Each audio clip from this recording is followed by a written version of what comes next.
The Dying of Bruno P., a prayer of St. G. The death of my friend Bruno is imagined in this way, for I was not there. And so I choose to imagine that you visited him in that moment. It was in Denver in the winter of December.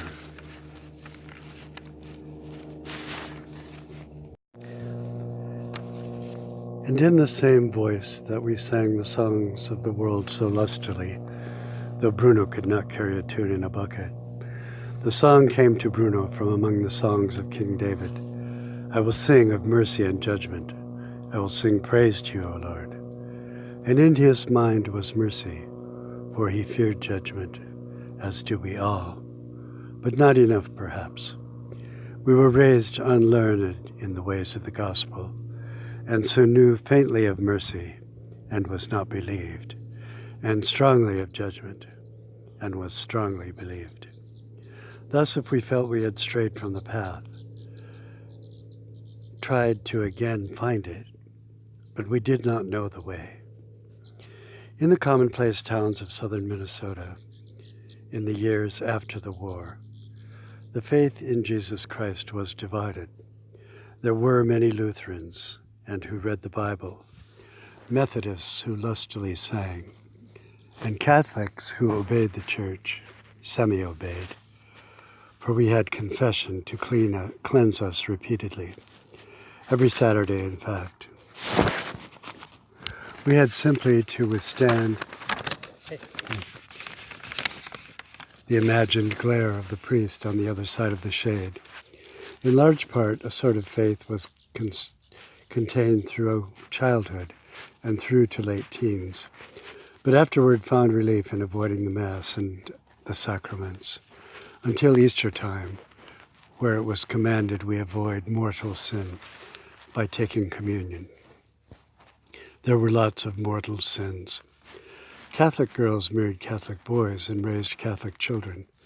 Some of these escaped, for how could we reason through prayers such as, Hail, Holy Queen, Mother of Mercy, our life, our sweetness, and our hope. The hope, the Pope, the telescope, which showed you far off, for it was true you were far off. Our souls were in isolation of doctrines which were largely faulty. Bruno married a Catholic girl, had 2 Catholic girls, had us as Catholic friends, and then had a Catholic divorce, which is cleverly called annulment. By virtue of early corporate retirement, he led a number of years of leisure, but of course became terminally ill. Bruno is not at issue here. At issue is the sovereignty of God in every event of life. Also death with salvation, also death without the promised redemption. It is axiomatic that we cannot purely perform what we do not understand. It is an axiom of men, but not of yours. For you shall do what and as and when your will shall be pleased, all things to your glory. Such that if you choose to call into you any who lived ignorantly, you shall do so. Sinfully, you shall do so. Arrogantly, you shall do. Blandly do. Unlovingly do, and many other ways of our personalities and lives. The last breath is yours, and until it issues forth, the full element of your grace is still in the music of the stars, created by you, given us toward the knowledge and worship of you. Carl Sagan stood on the tips of his toes, straining out toward the furthest stars and proclaiming, "The cosmos is all that there is, and all that there will ever be." We shall not speak of his surprise after his death. Bruno, despite his lukewarm Minnesota upbringing and life, lived largely unto himself, and who among us can truly say differently? And knew better than this.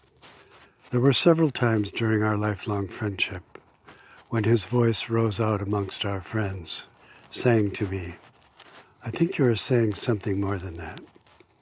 He was right. I was not bold enough to say what things I know to be true. And rightly, it is not mine to lead, as we say, someone to Christ. It is all of you. And so I choose to believe of a man who was warm, who was funny and genuine, and a very sweet friend, that you have called him to yourself and to your dwelling place.